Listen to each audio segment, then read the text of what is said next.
Hello and welcome to another episode of The Power of Story and Science. I'm your host, David Otey, and on this program, we have a mix of content and conversations. And today we're having a conversation, and it promises to be, I think, a fascinating one. It's going to be a slightly different subject matter than what we often have about your presentations and telling the story of your work. I'm very pleased to have as my interview guest on today's program, Susan Morris. Susan, hello and welcome. Well, hello, David, and welcome to everyone that's listening to this podcast. It's such a pleasure to have you here. You know, Susan and I met as we were both presenting at a scientific conference in the career development track, and we've become professional associates since then and have had some fascinating conversations about where our interests overlap and where they don't, where they're complementary. And I'm just so looking forward to this conversation. Susan, would you tell our audience a little bit more about yourself and what brought you to what you're doing right now? Yes, I am very proud to say I am not a scientist. However, I have been a consultant and coach for the life sciences for more than 25 years. And over that time, I observed the trend that scientists are technically gifted, but may not be gifted with leadership and managing others. So that is the gap that I fill. I escort STEM professionals up their career ladder, and I'm passionate about getting STEM women a seat at the top of their organization. Escort them up the ladder. I like that analogy. Not pushing them up the ladder, but escorting them. Yes. Okay. I'm trying to visualize that, and it is sort of a peculiar image, but I like the wording of it. So how did you get into doing that? It's the idea that, sorry for overstepping. Yeah, that's all right. It's the idea that I'm walking along with, that I'm an equal participant and distinguishing myself from a mentor, because as a coach, I am a partner in working with the client. A mentor is somebody that's typically in the lead and is showing the client or the mentee what not to do. So it's a totally different relationship. So it's an intentional use for the word partner or escort.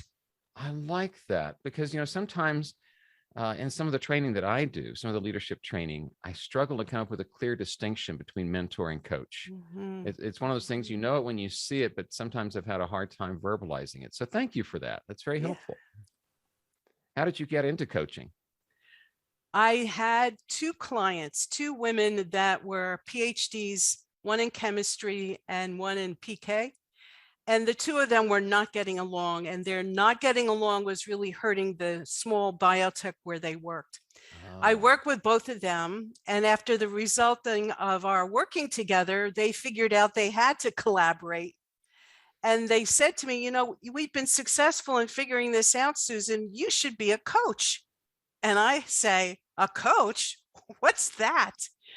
And for a couple of years, I called myself the reluctant coach.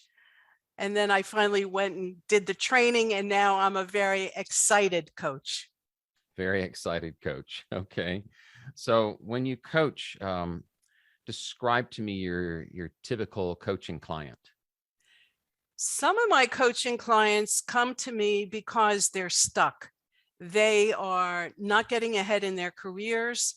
They are frustrated with the relationship that they have with their manager, or they're stuck because of their experience with the team, whether they're leading a team or they're or one of the team members.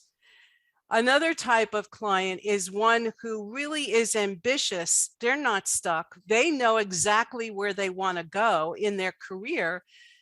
They just don't know how to get there. So it's the idea of helping the people that really feel like they are paralyzed or not moving ahead, and help them to figure out how they can move ahead, and putting a plan in place so that they do achieve their career step.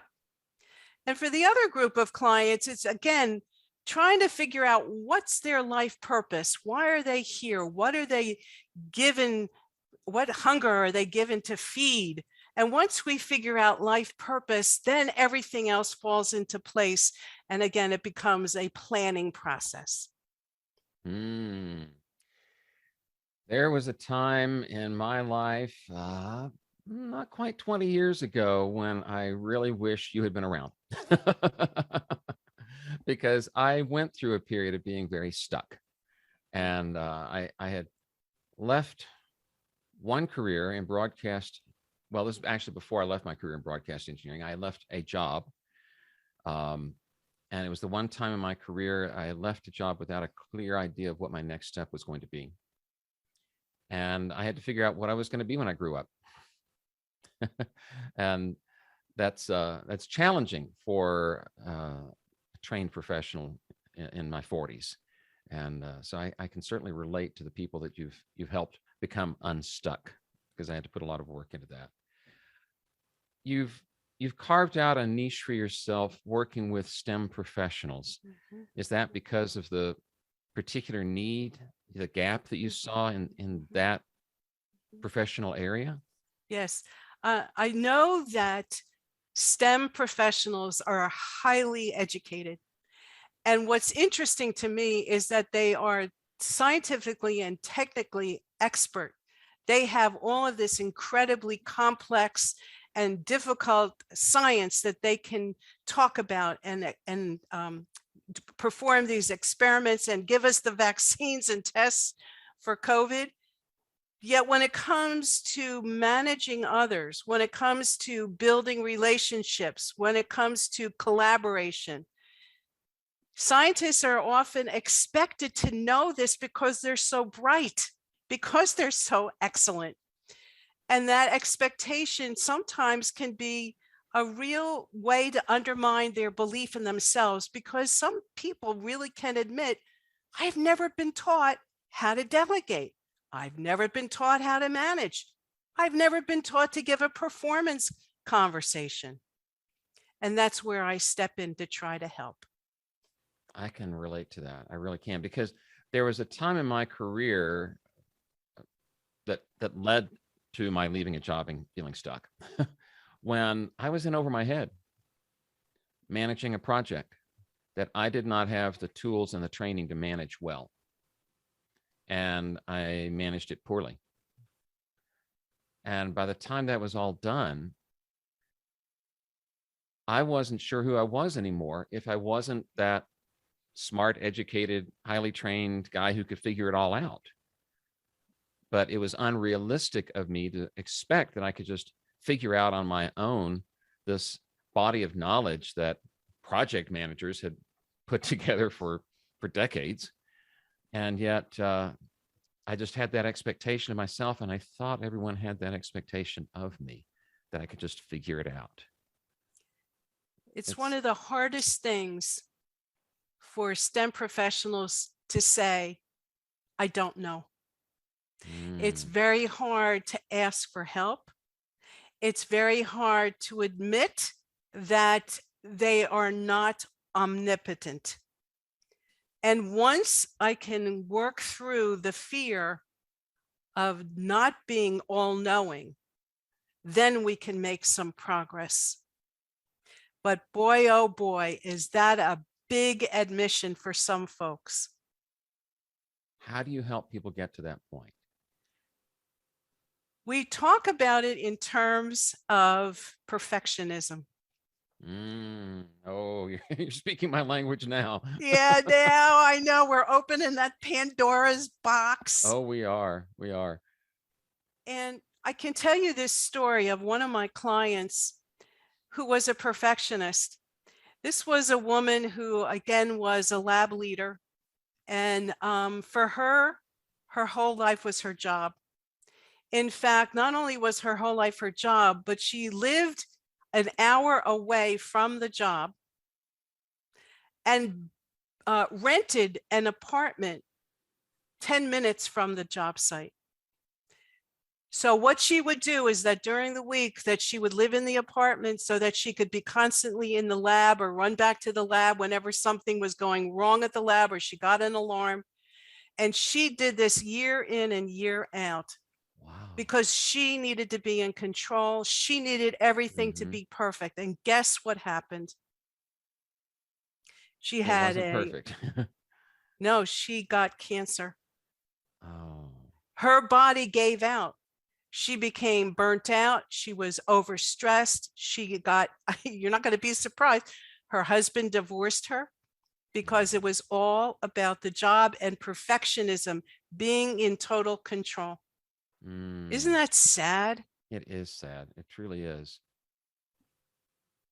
And so you were able to help her? Yes, I was able to help her up to a point, but after, so many years of beating that same path backwards and forwards, that 10 minutes between the rental apartment and the job, it was very hard for her to admit that there was another way to live her life. What we had to start doing was we had to start looking at self-care, because one of the missing elements in her life was balance and giving time to recuperate, to regenerate, to recharge over the weekends. So she started very slowly, once a week, going out for a 10-minute walk with her husband. That was an enormous leap for her. And from that tiny step of taking just a 10-minute walk, we expanded it to a 30-minute walk. And then we just added some breathing exercises and a little bit of meditation. And so again, it was adding on to her repertoire of self-care. Was it enough to overcome the genetic problems of her body? No. But at least it brought back a little tiny bit of balance to her life. Wow. And so you work with professionals on these things you're talking about, getting unstuck, finding more balance, more self-care. And you also work in the area of helping people build confidence, which I find fascinating. Yeah, confidence, I find as a thread between many of my clients, and this is true regardless of gender. However, I feel that sometimes women's issues around confidence are different than men. Okay. And men are a lot involved with competition, that they're very comfortable in sales and marketing or meeting challenges. And in order to be able to be in a competitive environment, they need to be believing in themselves. So I think confidence isn't as great of an issue, because I think boys are socialized to be strong and powerful. Whereas again, when women enter the workforce, it's not that women lack confidence in themselves, it's lacking confidence in their abilities. So sometimes— Wait a minute. Say that again. That's an important distinction. Yeah, that they know how to make decisions because they made decisions to become a scientist. Right. Women know whether they're ready to start a family, so they know that that takes some courage to become a parent. It does. But what happens is that when women enter the workforce, because of the dominance of men in the workforce, there isn't parity in the genders in the life sciences. Women don't have access to female mentors who are strong, bold, and courageous. They have a lot of their male models, and the male model is, again, very competitive, which is great in some situations. But there aren't a whole lot of women who they can model themselves after, who are totally competent, totally assured of their expertise, and are able to speak out and speak up to get what they want, need, and desire. You know what I was just thinking as you were talking about the disparity, the gender disparity in upper levels of management. I'm reading a book right now, and I don't want to cite it incorrectly, so I'll put the citation in the program notes. One of the co-authors is Chip Heath, who, with his brother Dan Heath, has written several of the books you see on the shelf behind me. But this is one that he co-authored with someone else on talking about numbers. And he had a fascinating example just how you can bring home a disparity in numbers. If you look at the number of CEOs of Fortune 500 companies, there are fewer women than there are men named James. Isn't that an interesting way to look at that disparity? Pick one random man's name and there are fewer women than them. So sure, how could you expect women to have a lot of confidence in areas that are so male dominated? My sister, who has been, in the interest of transparency, a guest on this program, is a scientist. And we've had some interesting conversations about that, about where she looked for role models. Unfortunately, she had some good role models early in her scientific career. But tell me more about this thing you mentioned to me earlier, internal and external confidence. I believe that's the way you put it. Yes, I did. If I could start with inner confidence. Inner confidence. Inner confidence, because I think that is something that pertains to both men and women, regardless of age and what type of science you practice. So the first thing we can talk about is the inner critic. There's this little inner You're going voice. straight to my heart. Yes, I know. Yes. And it's constantly running in the background saying, I'm not smart enough. I'm not skinny enough. I'm not. And the inner critic, we've been hearing this for so long that sometimes we even ignore it or we don't even hear it. But that inner negativity is what erodes our confidence.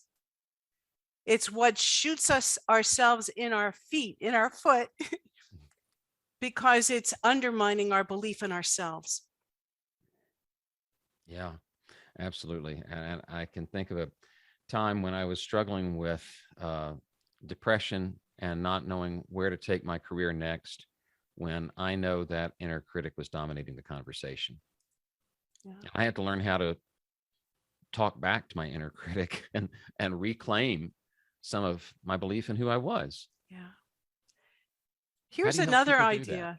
Yeah, let me give you another suggestion on how to manage the inner critic, because you can't ever get rid of it. It's just part of the human psyche, unfortunately. So the first thing is to be aware. And as you just said, that's the first step, is just being quiet, and you'll hear it. And the inner critic is loudest during times of change, because the inner critic wants to keep you safe. The inner critic doesn't want you taking chances, taking risks. So you'll hear that inner critic when you're starting a new project, when you're learning a new skill, when you're taking a new job. Oh, wow, that's when it's really blowing out in your ears. Yeah, trying to protect you. That's an interesting take on it. Yeah. So the first is awareness. Then the second step I recommend is to write down these negative thoughts. The idea of taking it from in here and actually putting it on paper makes those negative voices real. They're not imagined, they're real. They're right there on that paper. The third step is to ask yourself, are these negative thoughts true? Right. Are they true? Is there evidence in support of them, in other words? And if they are true, then you need to get into the fourth thing, which is to take action to make them untrue. So for example, I don't know enough about statistics. I'm being really honest here. I got a D in statistics and I'd ruined my career as a mathematician. And what did I have to do? I had to take additional prep with the professor. I had to take the course over again. And eventually I had a rudimentary understanding of statistics. But unless I did something to remediate, I would have still been having that as a negative voice. I don't know statistics. Okay. A negative voice saying, I'm 99% sure you don't understand statistics. Yeah. Okay. Yeah. So and that last step, process. That last step is getting into action.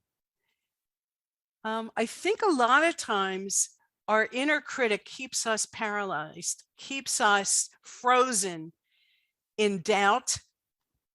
And what we want to do is we want to break that chain, and we want to move into something positive. Like I just mentioned, take a course, get extra help, read a book, whatever it is to make you feel like you have your arms around this knowledge that you have to add to your repertoire. Take action. Take action. Take action instead of being paralyzed by what the inner critic has to say. Yeah.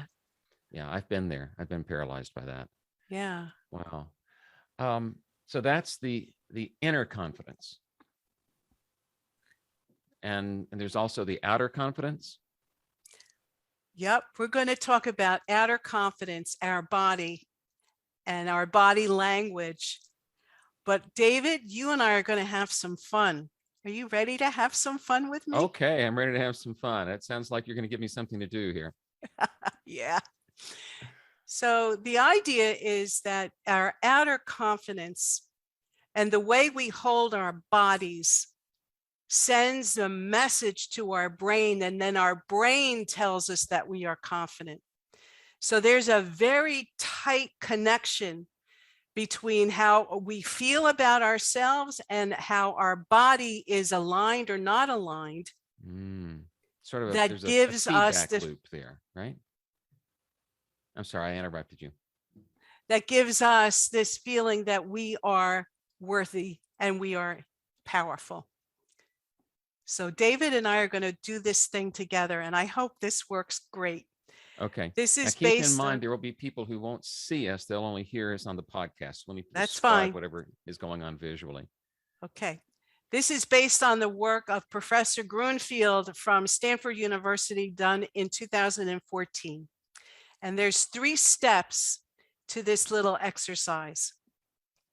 In this first part of the exercise, David, what I'd like you to do is I would like you to stand and sit really tall.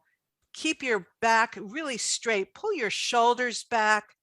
And I also want you to put your arms out like you own this space. Okay. And I want you to have your head up, and I want you to have a smile on your face. And I'd like you to say, I'm not worthy. I am hopeless. I'm a mess. I'm not worthy. I am hopeless. I'm a mess. Okay. How did that feel, David? It felt very discordant, because how can I believe those things that I'm saying to be true about myself when I'm holding myself in this posture? That's right. That's right. All right. So here's the second try, the second practice. Now I would like you to round your shoulders, put your hands in your lap, look down, frown, bring your eyebrows together, curl, grimace.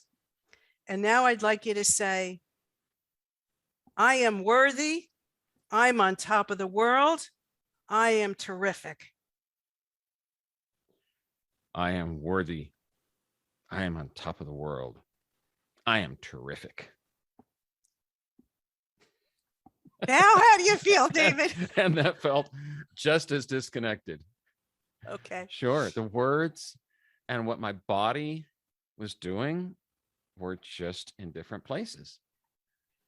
It's extraordinary, isn't it? The messages that our mouth sends are the exact opposite of what our body is sending. Wow. Okay. So the next step would be to put them together. So sitting up straight, leaning in, shoulders back, really pretend as if you're have your arms out, or you can even put your arms on your hips, head up. I am powerful. I am terrific. I'm on top of the world. I am powerful. I am terrific. I am on top of the world. And now how does it good? Yes. And the reason is because it is in alignment. It is in alignment. And That that's makes the message that is so powerful when our speech, our words, our tone, our body language are all consonant, are all aligned, are all in sync. That's when we are most confident. So it adopting that confident physicality and matching that with what you're saying is what brings that all together. Yes. And remind me again, this is based on the work done by whom? I can't remember her first name, but Gruenfeld, Gruenfeld from Stanford. Interesting. Yeah. Because it reminds me of the work of Amy Cuddy at Harvard in power poses. Yes. It's related to that as well. Yes. Can I say something about power poses? Surely. For those of you in the audience, power posing is standing tall like Wonder Woman, Right. you know, with her hands on her hips and her legs are apart.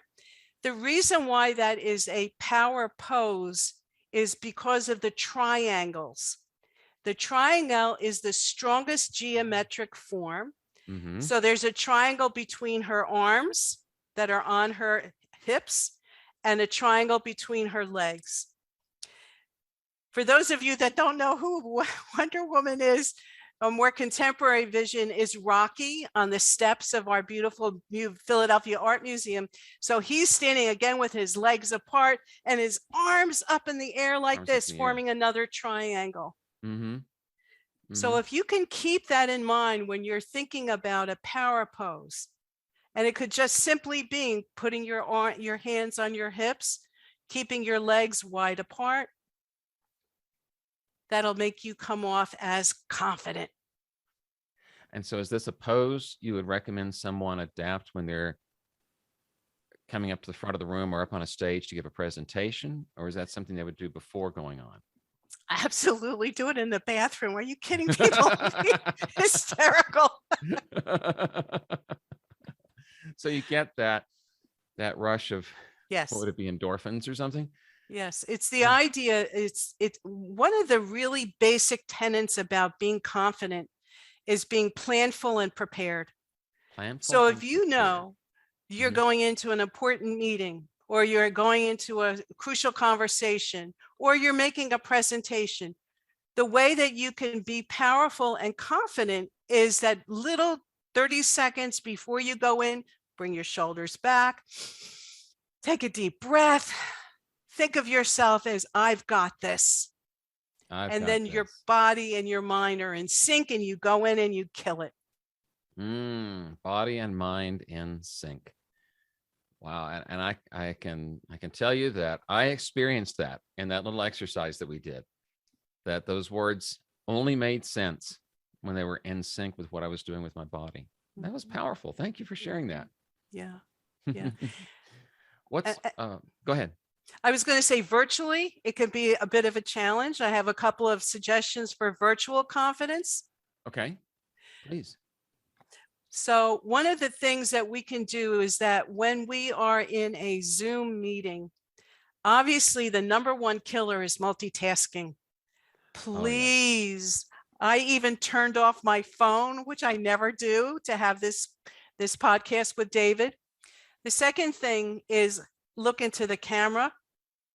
And I know for some of us, that's really tough to do, but put a Post-it note by the camera itself. And then that would be your reminder to look at the camera, not at the screen. I have a little sticker with a tiny face on it that goes right next to my camera. The third thing to do is use other people's names. When we're having a Zoom call, sometimes we're making a comment and it like floats into the atmosphere and we have no idea who it was directed to. So address a specific person. Yeah. Yes. David, that was a really great idea. I'm so glad that you made that mention.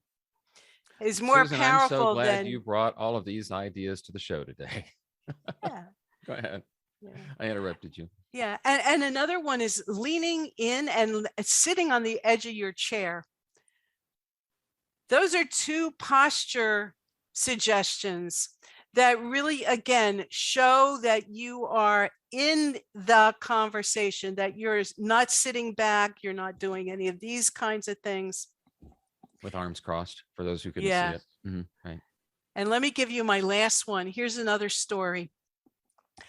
I was asked to help this team leader who had lost all respect from her team. She was working with a bunch of men, and it just happened to be a bunch of men working in the United States on this team, and she was in France, and she was a very young, attractive Parisian woman. And we looked at her video of her team meetings, and we were trying to figure out what's going on with this poor woman, that she can't get the respect she deserves from the team. And what she was doing is that she had a nervous habit of playing with her hair. But I'm talking about long, abundant locks of hair that she would flip, or that she would twirl, or she would do different kinds of things with it. And her poor male team members, not only were they distracted, but they didn't know how to take her. Right. I wouldn't know how to. Is she being flirty? Is she Yes. preening?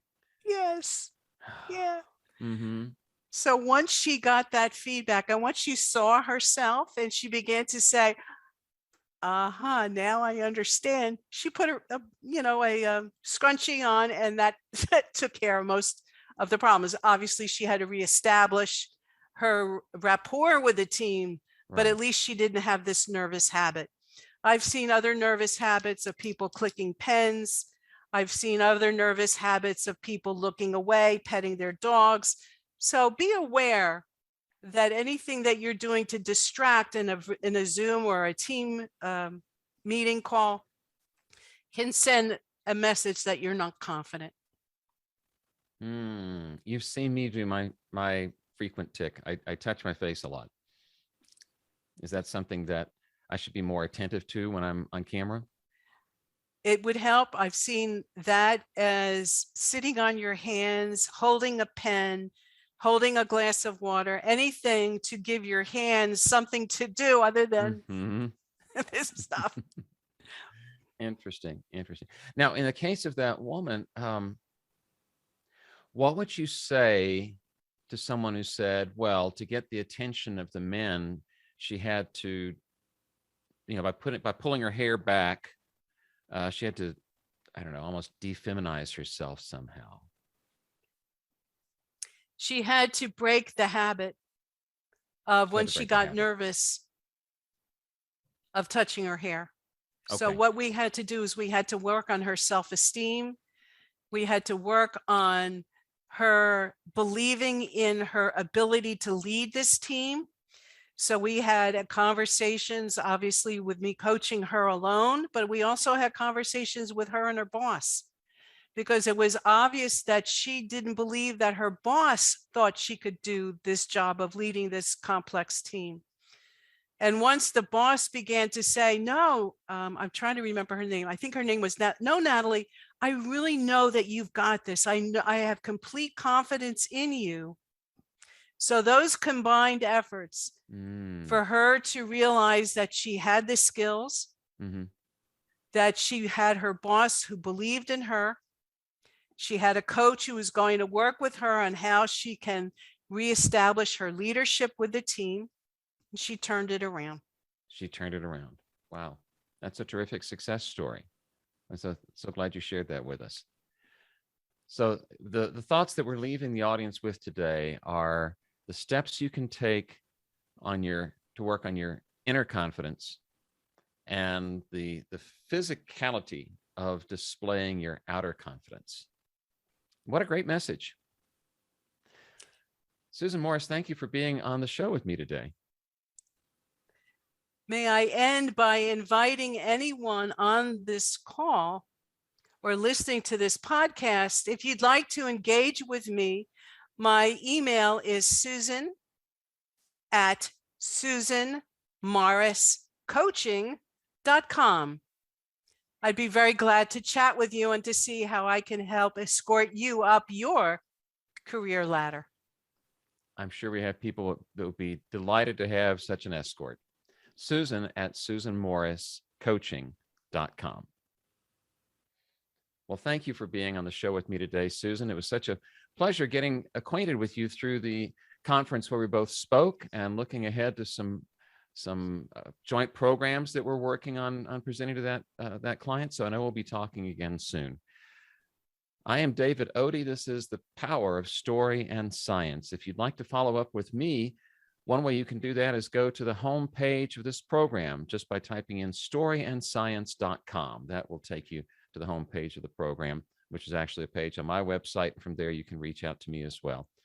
As always, thank you for being part of the Story and Science community.